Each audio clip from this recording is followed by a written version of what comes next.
আমরা যখন শেখ হাসিনার বিরুদ্ধে লড়াই করছিলাম, সাদিক কায়েম তখন জয় বাংলা এবং জিতবে আবার নৌকা স্লোগান দিচ্ছিল। এস এম ফরহাদ সে ছাত্রলীগের পোস্টেড লিডার, এখন পর্যন্ত সেই ছাত্রলীগের পদ থেকে পদত্যাগ করেনি। যারা সাধারণ শিক্ষার্থীদের উপর নির্যাতন নিপীড়ন করেছে তারাই এখন আবার শিবিরে স্লোগান দিচ্ছে।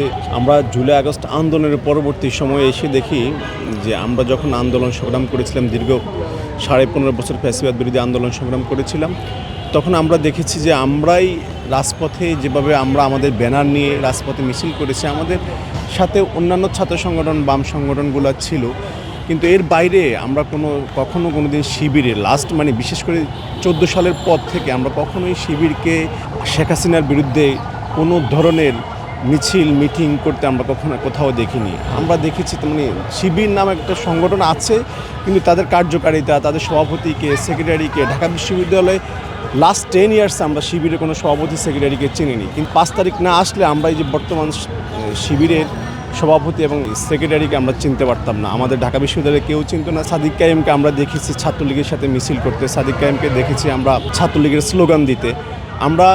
আমরা যখন শেখ হাসিনার বিরুদ্ধে লড়াই করছিলাম, সাদিক কায়েম তখন জয় বাংলা এবং জিতবে আবার নৌকা স্লোগান দিচ্ছিল।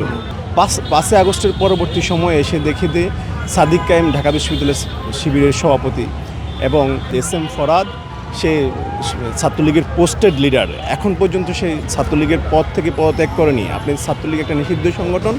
আমি একটা কথা বলি, আগে নিষিদ্ধ সংগঠন যেটা ছিল শিবির, সেই নিষিদ্ধ সংগঠন বর্তমান নিষিদ্ধ সংগঠনের ছায়াতলে ছিল।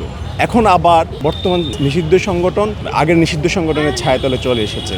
আমরা এটাই দেখতেছি ক্যাম্পাসে, আমরা যাদেরকে দেখছি ছাত্রলীগের মিছিলে যারা সাধারণ শিক্ষার্থীদের উপর নির্যাতন নিপীড়ন করেছে তারাই এখন আবার শিবিরে স্লোগান দিচ্ছে।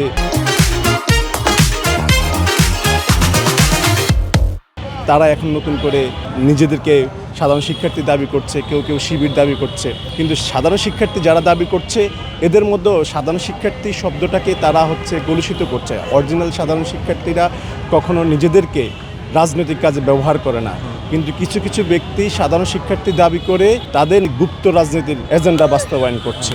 আমরা এটাই দেখে আসছি। এবং আপনি যে বলছেন পুনর্বাসনের কথা, অতীত থেকে দেখছি যে ছাত্রলীগ তাদেরকে পুনর্বাসন করেছে, এখন আবার শিবির এসে ছাত্রলীগকে পুনর্বাসন করছে। আমরা এটাই দেখছি আমাদের ক্যাম্পাসগুলোতে, বিভিন্ন ক্যাম্পাস আপনি দেখবেন যে যারা রাজনীতি নিষিদ্ধ চাইছিল ক্যাম্পাসগুলোতে, তারাই দেখে শিবিরের নেতা হয়ে বেরিয়ে আসছে। 5 আগস্ট পরবর্তী সময়ে কিছু লোক সাধারণ শিক্ষার্থী সেজে ক্যাম্পাসে রাজনীতি নিষিদ্ধ চেয়েছিল।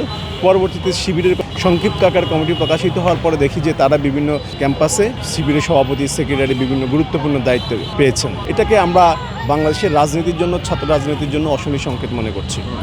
সোশ্যাল মিডিয়ায় আপনাদের নারী নেত্রী যারা আছেন প্লাস সাধারণ শিক্ষার্থী, সাধারণ মানুষ, তাদেরকে অপমানজনক কথা বলা হচ্ছে, গালি দেওয়া হচ্ছে, কারা করছে বলে মনে করেন? 5 আগস্ট পরবর্তী সময়ে এসে দেখবেন যে এত বেশি পরিমাণ বট আইডি। একজন অনলাইন অ্যাক্টিভিস্ট দেখলাম একটা স্ট্যাটাস দিয়েছিল যে শিবির করা অত সহজ না, যদি শিবির করতে হয়, শিবির কর্মী হইতে হয়, তার নিজের আইডি সহ আরও ভুয়া 10টা আইডি চালাইতে হয় তাকে। তো আমরা দেখছি যে এই বট আইডি দ্বারা আমাদের কোনো নারী নেত্রীদেরকে বিভিন্ন ক্যাম্পাসে যারা রাজনৈতিক সচেতন নারী নেত্রীরা আছেন বা নারীরা আছেন তাদেরকে এত বেশি সামাজিকভাবে হেনস্থ করা হচ্ছে, বুলিং করা হচ্ছে। এবং তাদেরকে আপনি লাস্টে দেখবেন যে আমার শহীদ সার্জন জহুরুল হক হলের একজন শিক্ষার্থী, সে সাধারণ শিক্ষার্থী দাবি করছে, কিন্তু আমরা তাকে বিভিন্ন সময়ে শিবিরের জামাতের মিছিলে দেখেছি এবং জামাতের প্রোগ্রামে দেখেছি।